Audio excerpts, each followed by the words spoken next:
আসসালামু আলাইকুম সবাই, কেমন আছো আপনারা? আজকেও একটা কামিজ কাটিং করব।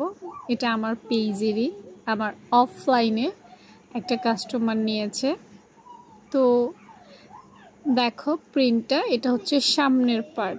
হ্যাঁ, আমি না ডিজাইনটা দেখে প্রথমে অবাক হয়ে গেছি। প্রথমে আমি ভাবছি এটা পেছন পার্ট, পরে শুনলাম এটা নাকি সামনের পার্ট। এখন ডিজাইনগুলো দেখে নিজে মাঝে মাঝে এত একটা কনফিউশনে পড়ে যাই, আসলে কি ভুল করছি না সঠিক করছি। তারপর অনেক চিন্তা ভাবনা করে দেখলাম না না, এটাই সামনে নিচে পাড় আছে, মানে ওটা হচ্ছে সামনের পাড়, আর যেটা পুরো কাজ সেটা হচ্ছে পেছন পাড়। তারপর দেখো ভাঁজ করছি, ওই যে তোমরা বলো না আপু জামা বাঁকা হয়ে যায়, এই জামা যেন বাঁকা না হয় সেজন্যই প্রিন্টটা মিলাচ্ছি। দেখতে পাচ্ছ তো না?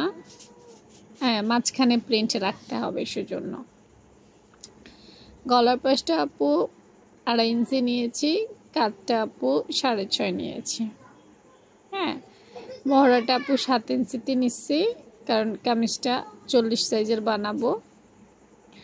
আর ফাড়া লাইনটা আপু 19 ইঞ্চিতে নিয়েছি। তারপর যথাক্রমে 10, পেটে 9, নিচেও 10 দিয়ে সুন্দর করে শেপ কাট দিয়ে পুরো ঘেরটাই দিয়ে দিলাম। ঠিক আছে, কাস্টমারের তেমন কোনো ডিমান্ড ছিল না, একটা সুন্দর জামা হলেই হবে, যেটা আমাকে কাস্টমার বলল। মাপগুলো ঠিক আছে কি না আমি বারবার চেক করি, এটা তোমরা আমার ভিডিও যারা সব সময় দেখো তারা জানো যে আপু বারবার চেক করতে অনেক বেশি পছন্দ করি। কারণ ভাই, কাস্টমারের জামা ভুল হইলে একদম প্যাদানি খাইতে হবে।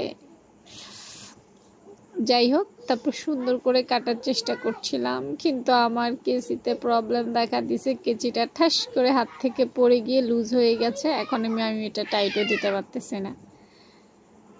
হ্যাঁ, এবার আপুর একদম শানটাও ভালো হয় নাই, কেচিটারও যায় যায় অবস্থা। হাত আর কেচিতে ভালোভাবে না কাটতে পারলে তো জানোই হাত ব্যথা করে, হাতের মধ্যে ফোসকা পড়ে যায়, দাগ পড়ে যায়, লাল হয়ে যায়। কেচিটা ঠিকঠাক থাকা বেশি প্রয়োজন। তো কপাল আসলে আপুর এবার প্রচুর খারাপ, কাটতে অনেক কষ্ট হচ্ছে।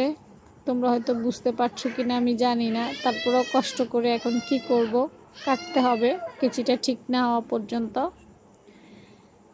ব্যাস দেখো আপুর জামাটা কিন্তু কমপ্লিট হয়ে গেছে। তারপর আপুর দাগগুলো নিয়ে দিয়ে দিব, যেগুলো একদম দিতেই হবে। দিয়ে দেওয়া হয়ে যাওয়ার পর আপু সুন্দর মতো